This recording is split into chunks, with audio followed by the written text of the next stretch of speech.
Okay, there's a beautiful McCord helmet here, and front seam. You got the stainless steel rim on it. It's really hard to find a line of helmets original together. No, that was fixed bales then.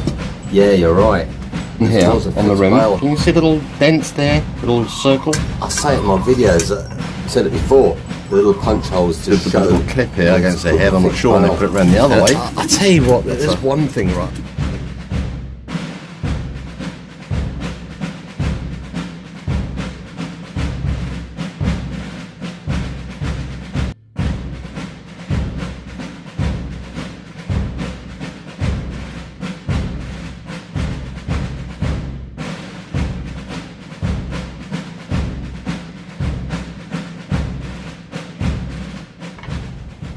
Oh crikey guys, it's that time again to show you another one of my helmets. Okay, there's a beautiful McCord helmet here. It's front seam, Second World War, olive drab paint, and you got the stainless steel rims there, which is a fine example where the paint is to come off. Can you see the paint there? And it's come off there. And that was a hell of a problem in the Second World War with its stainless steel rims. The paint just kept on coming off all the time, and then obviously if you're out there and then you got the sun glare on that, the sniper will put a bullet right through that. Or night time, full moon, that will shine.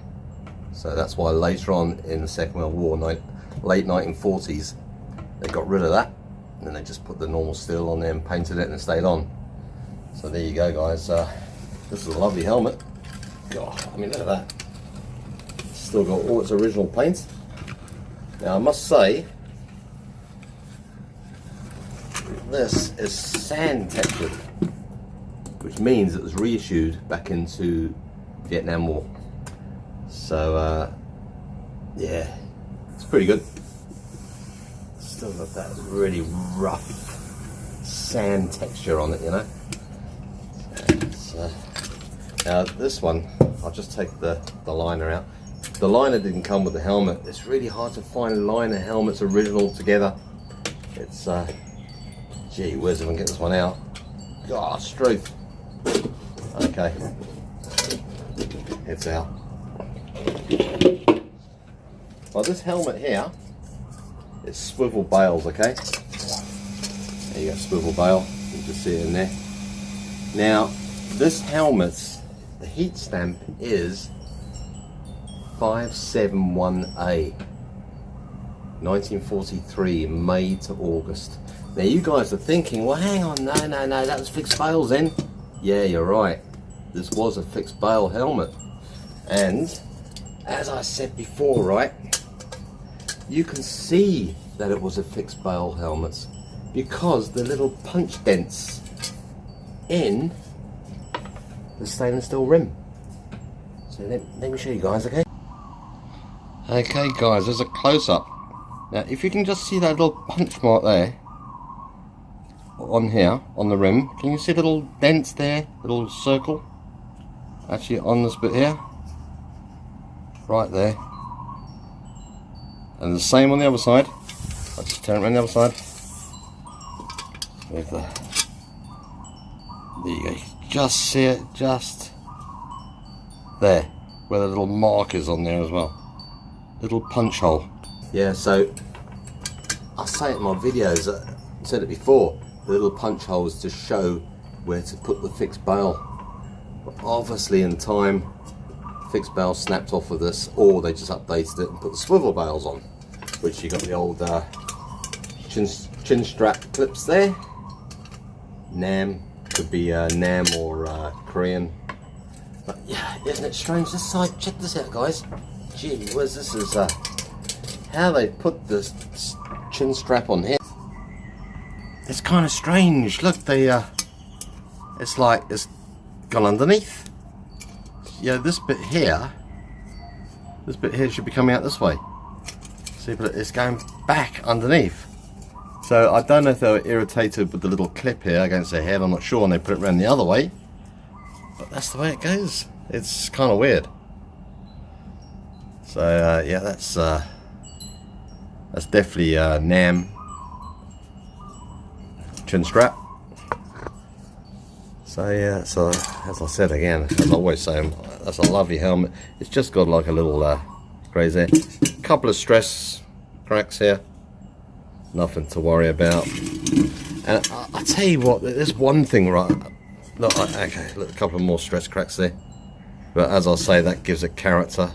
A little bit of surface rust coming around here, which I might treat. I don't know. I don't like really treating the helmets. But there you go. Now, what I must say, right? I did a helmet for my son. It was a 1980s helmet. I changed it into a Second World War helmet. And what I did, I sprayed it, okay, put the cork on and everything. And this is just like, I'm just telling you, like when in the Second World War or Vietnam or anything like that, anywhere where it's tropical hot, okay, when they wear these helmets, their heads must have been cooking, because when I did my son's helmets, I sprayed it, left it in the sun, just 5 minutes I left it in the sun, right? I went to pick up the helmet was so hot that I burnt my fingers. It was that hot in the sun. Now can you imagine being in Vietnam, you're stuck in the jungle, okay, you got a little bit of you know, cover from the trees and all that, but when you're in the sun, it is boiling hot. No wonder they put those covers on as well. They must probably soak those covers with water to keep the helmet cool, you know, because they are just like little ovens on your head. I mean, I reckon I could have fried an egg on my son's helmet. It was that hot.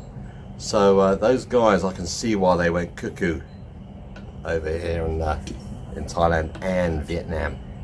So yeah, just think about it. If you're in the summer now, right, you put your helmet on, go outside for 5 minutes. If it's boiling hot day, you'll see your head will be cooking. So yeah, that's I was shocked when I picked up the helmet. I thought, gee whiz. Anyway, this here is a Vietnam War liner. Okay, so yeah, I know it's in the wrong helmet, but it's I haven't got many Second World War liners because it's hard to get over here. Now this one's kind of beaten up on the old head strap there. It's nearly coming off there. And the actual liner, now what I've done, okay, which it might be a little tip for you guys, if you got the clip there, I always unclip mine, because if I leave it there, later on that clip become rusty, and then you won't be able to see the writing inside. So just try and keep that off there, okay, because in time that will rust on there, and then you'll be going, I can't see the DSA number, where is it, I can't see it, I can't see the date. Unclip that and just leave it. So you can already see there's a tear up there, so you just leave it off there, okay, and that way you'll be able to find out. And of course this one here, wow, gee, this is going to break. It could break, as I'm going to show you. It's got a number on the back there. I've got to be very careful there. Gee whiz. This one is DSA, wow, gee whiz. I can't even see it. It's right on the tear there. So it's got to be 1960s anyway. And of course you get the old green coming through there. You've got to be careful of that, because erosion, you know, that just come off like, and then the whole line is completely no good. And I've got a little crack here. There's just a little one there, which is obviously that's done on the bales, you know, when they're probably trying to get the helmet off, like. But that's all right, that one. And you also know when you got the Vietnam War one, you can always tell by this bit here. Oh, I can always tell anyway. This bit here. If you turn it around the other way, right, and you see, it's really hard to get this one going. God, blimey! Can you see that little white? There you go. You can see it now. That there, I will say that is the name patch. That's where they can put their name, okay? And I always look at that and I think, yeah, Vietnam War. And of course, also in the liner, you got like a little plastic sort of like stamp mark in the liner. Now this is a Westinghouse liner, so it's yeah, it's pretty good. I like that. It's really thin though. Gee whiz. Sort of like a rough texture on it as well. But you know what? This is all about my helmets at the moment. So yeah, Second World War. I love it. Absolutely. It's nice and clean inside as well. You see, what I'll do, always look at the helmet, always put the information either on this, or you get like one of these little key rings with the info tag, you know. You just put it on there, just put it on the bail here, and instead of like searching all the time, oh, what was it, which you can see there. Yeah, okay, I had to rub the paint off this one. I don't like doing it, but most of my helmets that I get, the paint's already gone off there because the person before's already had a look. So a lot of people say, oh, you're damaging the helmet. No, you know, I used to be a huge collector back in the 70s and 80s, a huge collector, and no, that didn't bother me. That didn't bother collectors then, so I don't know what these people are saying, you know. Gee whiz. Anyway, there you go, guys. That's let's get this one up there. There you go, look at that. I do love the shape of these in one. Look at that. God, why did I leave it there? Absolutely lovely. Yeah. So, by the way, guys, if you want to check my other videos, you know, and subscribe as well. I need some subscribers, you know, to keep me going, to get that motivation going for the next helmet to put on here. And yeah, I'll show you guys, you know. So my next trip, well, I could be going on the next trip actually to get 2 more Second World War helmets. I did put them on a group on Facebook. They look alright. On one of the helmets at the front, it's got 072. Now that could be a trainee number or whatever, don't know. So yeah, that's Second World War, that's 1944. And then the next helmet, well, it's got no graffiti on it, but has got something on the straps. It's got a name and a number. So we'll check that out when we get it, when I'll do one of my videos, and see if we can find the man. Now, on one of my helmets, Second World War ones, I found a name, Randolph Smith. God, what a name, eh? Randolph Smith, that's a good name. Anyway, it's got his name in there, and it's got his laundry number, which, you know what, why are they always hard to find them? You can see the numbers, yeah, and there's always like 1 or 2 or 3 of them that you can't make out what it is. I put Randolph Smith in the military records, yeah, it comes up with not many guys, because it is an unusual name. So it came up with a list of it, and I'm just thinking, one of these guys here is his helmet. And it gets quite exciting when you see numbers in helmets. So my tip is, if you see things like that in the helmet, don't get rid of them. Oh God, that doesn't look nice. Keep them there. It's history. It's telling you who owned the helmets. Okay, so try not to touch your helmets if you know. Just try and leave them like this. I get them. Got a bit of dust on. Yeah, nice sponge, bit of water. Go over, dry it straight away. Because obviously water and metal start rusting if you've got rust on it. You got bone dry, wipe it and all that, and just put it where your collection is. Okay, keep that there, and every now and then just check to see if there's like surface rust coming back, because it does come back. The surface rust is a pain in the butt. So if you can get rid of that, that'd be great. And as I say, I'm still trying to get this thing called Metal Rescue. Now, it comes in a big container, whoa, kind of like that big, okay? They got them down in Bangkok. I'm in Thailand, by the way. And they will not send it up to where I live in Udon Thani, which is a bit of a bummer. So I'll have to go down there a long drive in my car and check it out and get a whole truckload. No, I'll just get 1 or 2. And then what you do, you come back, you put it in one of these little plastic containers, you know? And what you do, you fill it up and you put your helmet right in. Try and keep the straps out. Don't let the straps go in. Right, okay? Sink the helmet in and then leave it for how many hours it says, or minutes, or I don't know.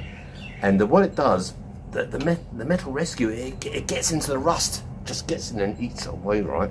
And sorry. And but it leaves the paint. It doesn't touch the paint, as far as I know. I did Google it. If you Google Metal Rescue, watch it. He puts this old-fashioned car, rusty, into it, right? And it only just gets rid of the rust, and all the paint's still there. So it's pretty good. So what I do is, like, you know, you sink the helmet in like that, so it covers it. Keep the straps out, okay? Don't let the straps go in.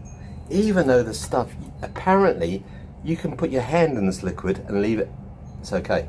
It doesn't take your hand off. It's still there. So yeah, you just put your hand in there. Happy days. So if it's okay for your hand, it's okay for the helmets, because these things are tough. So there you go, guys. catch you guys later. And don't forget, remember to share, click like, and subscribe. And then I'll do another video for you guys. Catch you guys later. Bye bye. Hey!